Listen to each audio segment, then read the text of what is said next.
The Donghua family, the legend of Han Li and the Thousand-Year Clan. After stepping onto the path of immortal cultivation, Tu Tian, the boons and grace that Han Li bestowed upon his Han clan, Han Jia, shaped their destiny, elevating them from common folk to a reputable noble clan that lasted for an entire millennium. Can his silent, subtle assistance truly be considered heartless and meaningless? Vio Tin Vio Nia, as many mortals might claim? Join the Donghua family as we delve deeply into the rise and fall of the Han clan over thousands of years in this special video. According to the original novel, before Han Li joined the Seven Mysteries sect, that Huinmon, his family home was just a few dilapidated thatched huts built of mud and weeds. But as soon as he received his stipend from the Seven Mysteries sect, he consistently sent silver back home. Especially after Dr. Mo. Mak Dai Fu sacrificed himself, Han Li's stipend was upgraded to the rank of offering disciple. Thanks to this, when he left the Seven Mysteries sect and returned to his hometown for the first time, their houses in Woolly Gully, Ngulai Ka, had been replaced with spacious, proper tiled homes. Clearly, this was all thanks to the spirit stones he sent back. Furthermore, before leaving the Seven Mysteries sect, he made arrangements with the sect master. First, he asked the sect master to look after his third uncle, who was facing a death sentence. Thus, even though his third uncle committed a capital offense, the sect master spared his life. At the same time, he also arranged for Li Feiyu to enter the sect and become a hall master of the Outer Affairs Hall. Little did he know, this seemingly casual act would become a hidden blessing for the Han clan.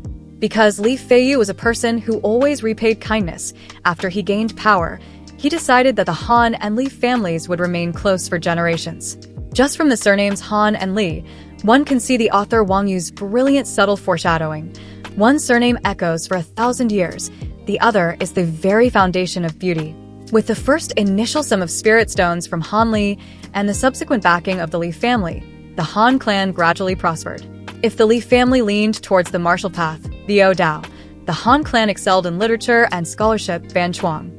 Many descendants passed the imperial exams, becoming officials, entering the imperial court generation after generation. By the time Han Li advanced to the nascent soul stage, the Han clan had produced an official who reached the rank of vice minister, Tilang. Vice minister is a third-grade official, thus the Han clan proudly became a truly reputable noble clan. After fulfilling his promise to Xiang Diyin, Han Li returned to Yellow Maple Valley, Hong Fong Kok, and visited Woolly Gully in Qingyou Town. The Han clan situation after Han Li's advancement.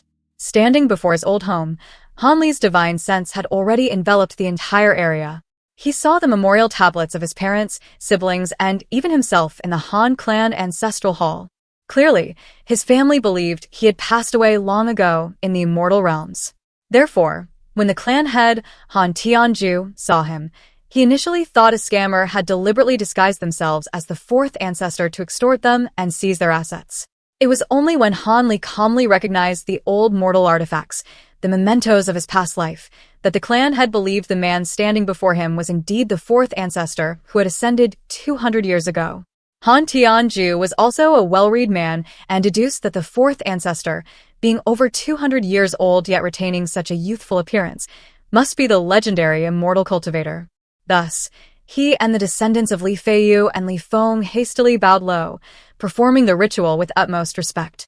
The story mentions Han Li had two elder brothers, one elder sister and one younger sister, and was the fourth child in his family, which is why the Han clan members before him, being the descendants of his two elder brothers, addressed him as fourth ancestor, Tu Tuk Tu.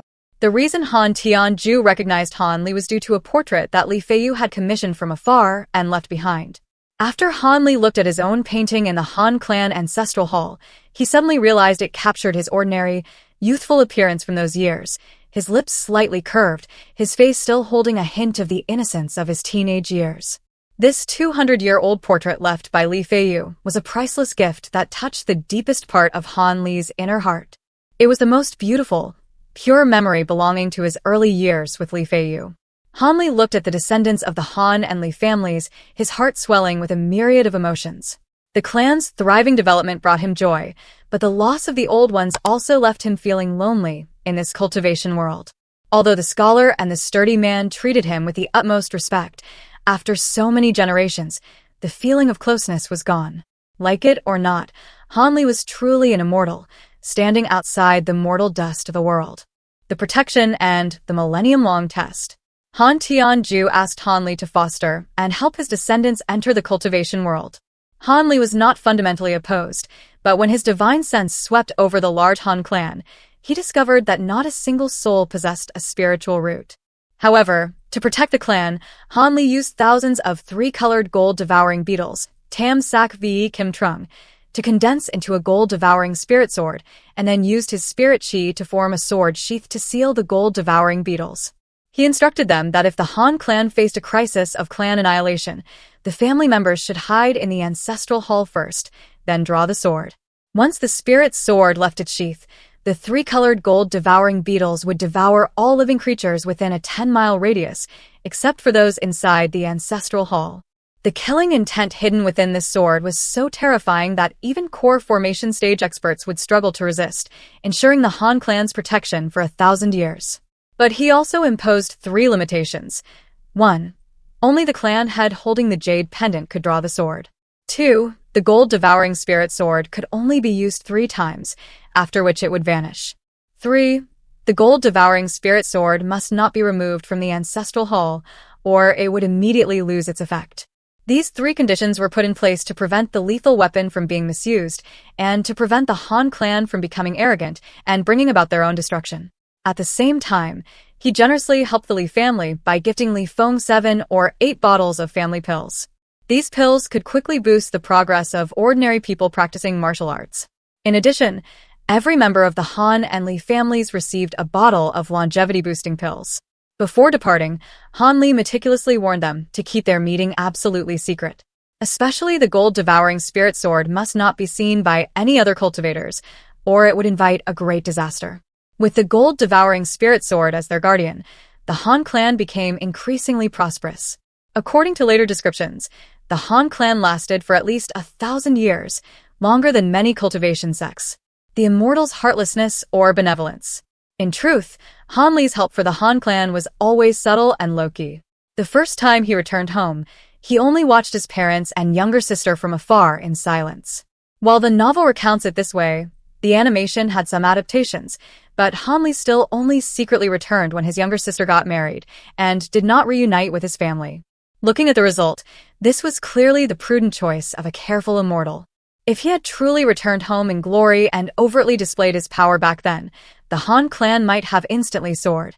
However, at that time, when the demonic Tao was invading, the governing sect of the state of Yu was the Ghost Spirit sect.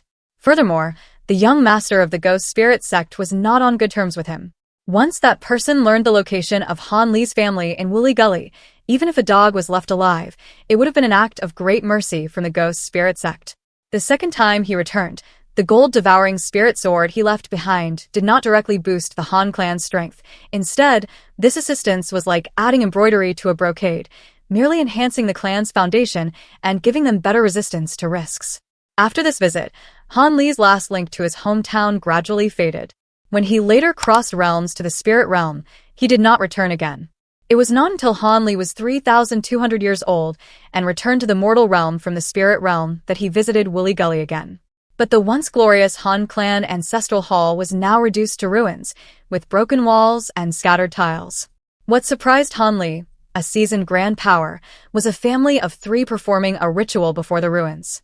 Upon asking, he learned that after the spirit sword was used up for the 3rd time, the Han clan suffered a great annihilation 1,000 years ago. They were the remaining descendants who, knowing an immortal ancestor had once emerged from their family, deliberately returned to guard the site, fearing the ancestor would not find his descendants upon his return. They still kept the sword sheath of the vanished spirit sword in their home. Han Li had cultivated for 3,000 years and was long accustomed to seeing the rise and fall of clans and sects, but witnessing the Han clan's fate still made him sigh inwardly. The final legacy and test. At this moment, the young boy, Han Ming, standing before the couple, captured his attention. Because Han Ming actually possessed a spiritual root. Although the spiritual root was not excellent, it was still sufficient for cultivation. Thus, Han Li took out a jade pendant, a hidden immortal artifact. The jade pendant immediately glowed brightly upon touching Han Ming, then vanished. A few months later, Han Ming accidentally uncovered the secret within the jade pendant. Borrowing its power, he made his way to the Luo Yun sect. He was accepted as a disciple by a nascent soul elder and eventually became a renowned grand cultivator. In a record of a mortal's journey to immortality, a grand cultivator refers to someone who reaches the late nascent soul stage. Therefore, the Han clan rose to prosperity again, thanks to Han Ming. And the Luo Yun sect, with the addition of a late nascent soul grand cultivator, became even more glorious.